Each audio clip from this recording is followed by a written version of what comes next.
पुराण के 10 लक्षण बताए।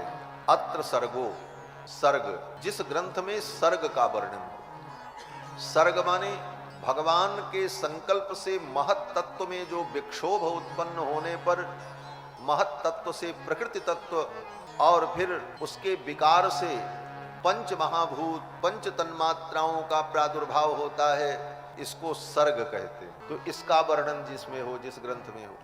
और विसर्गश्च, उसके बाद विसर्ग माने उसके द्वारा अनेकानेक जीवों की उत्पत्ति, देवताओं की उत्पत्ति, 84 लाख योनियों की जो सृष्टि है उसका नाम विसर्ग। सर्ग और विसर्ग। तीसरा विषय स्थानम, ब्रह्मांड में कितने स्थान हैं, ब्रह्मलोक, शिवलोक, वरुणलोक, पाताल, अतल, वितल, सुतल, सूर्यलोक, ये सब जो स्थान हैं इनका जो वर्णन है यह जिस ग्रंथ में हो। सर्ग, विसर्ग, स्थान और पोषण। पोषण माने भगवान का अनुग्रह, इसको कहते हैं पोषण। पोषणम तद अनुग्रह।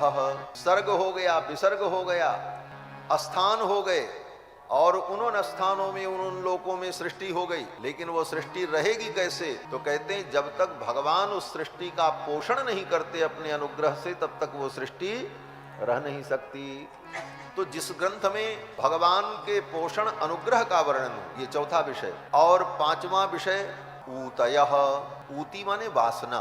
जीवों की जो वासना है जन्म जन्म की, उस वासना के कारण जीव फिर अगला जन्म लेता है, फिर वैसे ही वो काम करता है, फिर उसकी वासना उसको उसी प्रकार के जोनी में जीव को ले जाती है। तो यह जो वासना है, जिस वासना के कारण जीव जन्म जन्म भटका है, उस वासना का वर्णन। वो छठवां विषय मनवंतर। कितने मनवंतर और कितने मनु होते हैं और उनसे सृष्टि का विस्तार कैसे होता है, इन विषयों का वर्णन। और ईशानु कथा।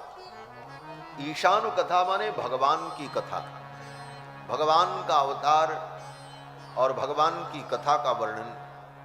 और निरोध। निरोध माने इस अज्ञान की निवृत्ति कैसे हो, इसका वर्णन। और मुक्ति। मुक्ति माने मोक्ष। मोक्ष तत्व क्या है, इसका विचार। और आश्रय।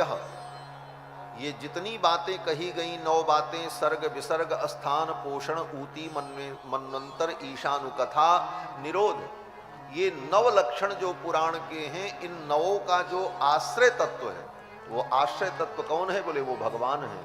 उनका विवेचन, इन 10 विषयों का विवेचन जिस ग्रंथ में किया जाता है, उस ग्रंथ का नाम पुराण है, उसको पुराण कहते हैं। ये पुराण विद्या है।